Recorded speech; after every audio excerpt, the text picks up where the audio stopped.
There's a lot of theories floating around out there about the Savanah Soto case, theories about how and where Savanah and Matthew were killed.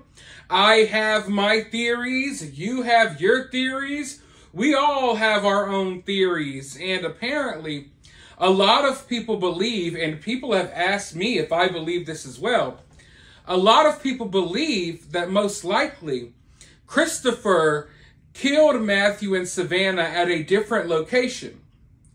And then he drove to his home, got help from his dad really quickly, and then they drove to the apartments where the bodies were dumped off at. A lot of people believe that's the case, and if you ask me, it sounds very likely, it sounds very plausible. You know, the house hasn't been turned into a crime scene. Neighbors didn't hear or see anything. I think it's very likely that they could have been killed in a different location, but it doesn't look like that's the case. Now listen, this is not my personal opinion. I'm going off of the information provided by law enforcement. And law enforcement says that Savanah and Matthew were killed just before midnight. Well, we know their car pulled up at 11:50. That's just before midnight. We know that the car left Christopher's house within 4 minutes, just before midnight. We know that they were dropped in that apartment complex at 11:59, just before midnight. So we don't have the exact time that they died, but it seems like it happened right before midnight, right? Also, there were searches within the victims' phones trying to find Christopher's address right before they pulled up to the address. So, that indicates to me that Christopher was not already in this vehicle when they pulled up at 11:50. That indicates to me that the victims were still alive when they pulled up at the house at 11:50. That indicates to me that, you know, because look, if Christopher was driving the car and he had dead bodies in the car and he's driving home to ask his dad for help, he doesn't have to GPS his own address. He doesn't have to Google his own address. And if he did, why would he do it on the victim's phones? So I know when you look at this story, it sounds crazy. And to be honest, Matthew and Savanah being killed elsewhere, and maybe the killer stopping by his house real quick before dumping the bodies off, that all kind of makes a lot of sense. But when you look at the official details that have been released, it's not the case. Now listen, that scenario sounds more believable than Matthew killing these two individuals and ditching their bodies and getting his dad's help all within 9 minutes. That scenario sounds more believable to me, but it doesn't look like that's the case at all. It looks like Matthew and Savanah pulled up to this home. They didn't even know how to get there as far as directions go. And within 9 minutes, they were killed and their bodies were dumped. And the father was brought in on this. Which is why I say that I think it's very important, it's crucial to the investigation to figure out if there was a communication between Christopher and his father within that 9 minutes. Now, if it happened right outside the home, maybe Christopher ran in the house and let his dad know what happened real quick, and his dad went ahead and hopped in the truck. But I don't think that's the case either. I don't necessarily think that's the case either. For the life of me, I don't understand how... I understand how lives can be taken this quickly, but for the communication between father and son, it's like all of this is happening so fast. And it takes a couple of minutes to get to the apartment complex. It's not like this dude has instant transmission like Goku. I know a lot of you probably never watched anime, but some of you will get that reference. It had to take time to transfer the bodies to this location, so all of this happening within 9 minutes, I've said it 1,000 times, but it blows my mind. And it indicates to me, it makes me believe that the father had prior knowledge as to what was going on here. But as far as them being killed in a different location, I mean, I thought that may have been the case, but it doesn't look like that's the case. They either had to have been killed in front of Christopher's home or somewhere en route towards that apartment complex, somewhere in the middle. And if it didn't happen right in front of that home, and if there is no cell phone calls, if there are no phone calls from Christopher to his dad within that 9 minutes, then we know that his dad had to have some type of knowledge about what happened. Because there needs to be a phone call within that 9 minutes from Christopher to his dad. There needs to be a phone call.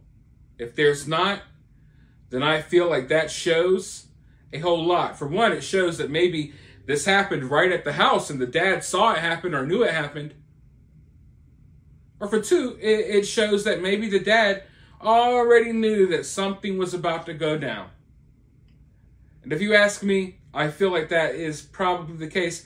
I'm not saying that the dad maybe knew everything was going to play out like this, but at the very least, maybe the dad knew that his son was walking outside to go try to buy some trees or something along those lines.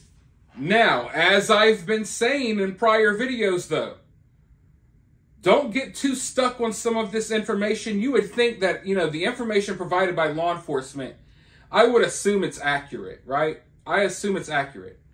But there's still a lot of details that we don't know about here.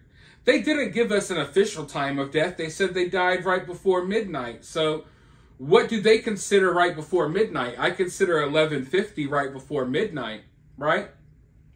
And like I said, you got the Google search for the address. I don't know the exact time stamp on when they looked up the address. So there are some time stamps here, that we definitely need to help figure out this timeline. But as of right now, and like I said, this is not personal opinion. This is not me trying to force my theory on you.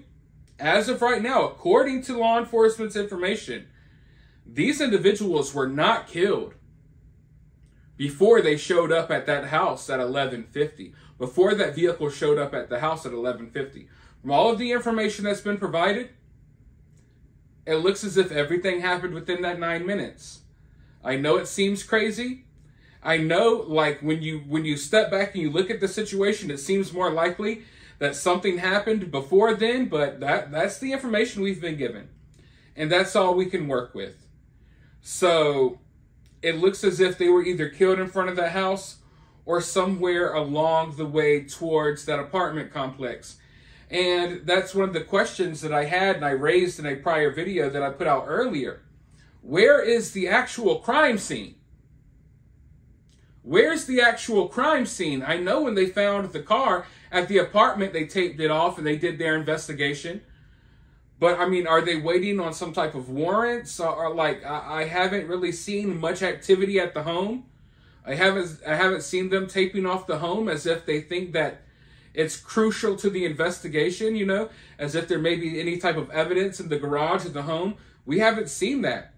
And I haven't seen anywhere on the road where they put up crime tape and maybe they started looking into things. Because even if this happened in the car, you would think that wherever that location is, even if this happened in the car, that they would want to investigate the surrounding areas, that the surrounding areas, wherever they think this happened, would be kind of a crime scene so they can do some type of investigating. I'm not saying they're going to tape off this little area on the street and be there for freaking 5 or 6 days, but hell, at least a couple of hours. We haven't seen any of that. It looks to me like they're treating the car as if it's the crime scene. Now, once again, like I said, maybe they're waiting on warrants. I don't know.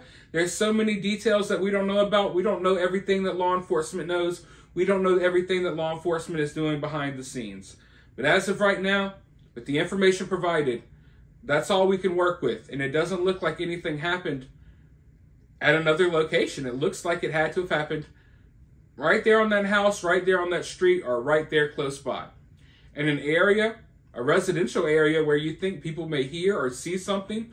And the way I see it, even if this happened right in front of the house, I don't feel like Christopher would have did this.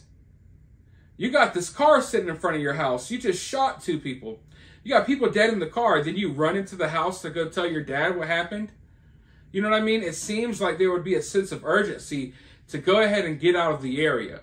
So all in all, if you ask me, one of the main details, like the main detail that I want to know right now, is what communication was there between Christopher and Ramon between the time of 1150 and 1159.